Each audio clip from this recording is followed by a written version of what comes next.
నమస్కారం అండి. ఈరోజు అమ్మ ఆసరా వృద్ధాశ్రమంలో అనగాం గాను శ్రీ ఆర్ లక్ష్మీపతి గారు, శ్రీమతి ఆర్ పద్మ గారు, వారి కుటుంబ సభ్యులు అన్నదాతగా విరుస్తుంది. ధన్యవాదండి. మీరు మీ కుటుంబ సభ్యులు నిండు నూరేళ్లు ఆయురారోగ్యాలతో అష్టైశ్వర్యాలతో వద్దని కోరుకుంటూ అన్నదాత సుఖీభవ.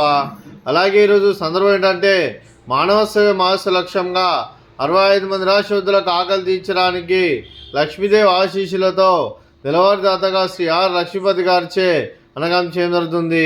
అలాగే శ్రీ ఆర్ లక్ష్మీపతి గారికి, వారి కుటుంబ సభ్యులందరికీ ఆ ముక్కోటి దేవతల ఆశీస్సులు, అలా ఇక్కడ ఉన్న 65 మంది ఆశీస్సులు వారికి ఎల్లప్పుడూ ఉండాలని కోరుకుంటూ, వారు ఏ సంకల్పం అనుకున్నది నెరవేరాలని కోరుకుంటూ, వారికి అంతా మంచి మనస్ఫూర్తిగా కోరుకుంటూ, వారికి వారి కుటుంబ సభ్యులందరికీ ధన్యవాదాలు తెలుపుకుంటూ, అలాగే శ్రీ ఆర్ లక్ష్మీపతి గారికి, శ్రీమతి ఆర్ పద్మ గారికి, చిరంజీవి ఆర్ రోహిత్ గారికి, చిరంజీవి ఆర్ అనిరుద్ధ్ గారికి, మీకు మీ కుటుంబ సభ్యులందరికీ దీర్ఘాయుష్మాన్ భవ. మీరు మీ కుటుంబ సభ్యులు నిండు నూరేళ్ళు ఆయురారోగ్యాలతో అష్టైశ్వర్యాలతో వద్దని కోరుకుంటూ, అలాగే సంవత్సరం తలపెట్టిన అన్ని పనులు విజయం లభించి ఆధ్యాత్మికంగా వ్యక్తిగతంగా ఉన్నత శిఖరాలు అధిరించే శక్తి ఆ భగవంతుడు మీకు ప్రసరించాలని కోరుకుంటూ, అలాగే మీకు ఎన్నడైన ఆయుర ఆరోగ్యాలు అష్టైశ్వర్యాలు సుఖశాంతులను ప్రసంజమని దేవుని వేడుతూ దీర్ఘాయుష్మాన్ భవ.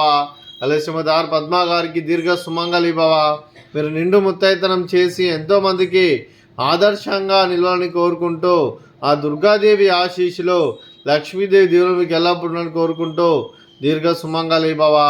అలాగే ఆశ్రమానికి పెద్ద దిక్కువరుస్తున్న తండ్రి లాంటి పెంటేశ్వరకు మరియు శర్మ గారికి పాదాభివందనం చేస్తే ఇక్కడ 365 రోజులు నిత్య అన్నదానం జన కాన్సెప్ట్తో ముందుకు వచ్చి తను చేస్తున్న 100 మంది 1000 మందిని చేపిస్తున్న పెంటేశ్వరకు మరియు శర్మ గారి, వారి కుటుంబ సభ్యులందరూ ఎల్లప్పుడూ నిండు నూరేళ్ళు ఆయురారోగ్యాలతో అష్టైశ్వర్యాలతో వద్దని కోరుకుంటూ, వారికి వారి కుటుంబ సభ్యులందరికీ ధన్యవాదాలండి. అలాగే ఈరోజు శ్రీ ఆర్ లక్ష్మీపతి గారు, శ్రీమతి ఆర్ పద్మ గారు, మీరు మీ కుటుంబ సభ్యులు అన్నదానం చేస్తున్నారు, మేము అన్నదానం స్వీకరిస్తున్న దాత సుఖీభవ. అలాగే ఈరోజు అన్నం చేసిన వంటకాలు పులిహోర, అలాగే ఫ్రూట్స్ బనానా, అలాగే స్వీట్ రవ కేసరి, అలాగే రైసు, అలాగే బెండకాయ టమాటా, అలాగే సోరకాయ కర్రీ, అలాగే పాలకూర పప్పు, అలాగే సాంబారు. అన్నదాత సుఖీభవ, అన్నదాత అన్నదాత సుఖీభవ, సుఖీభవ సుఖీభవ, సుఖీభవ. మంచి ఎప్పుడు వచ్చినప్పుడు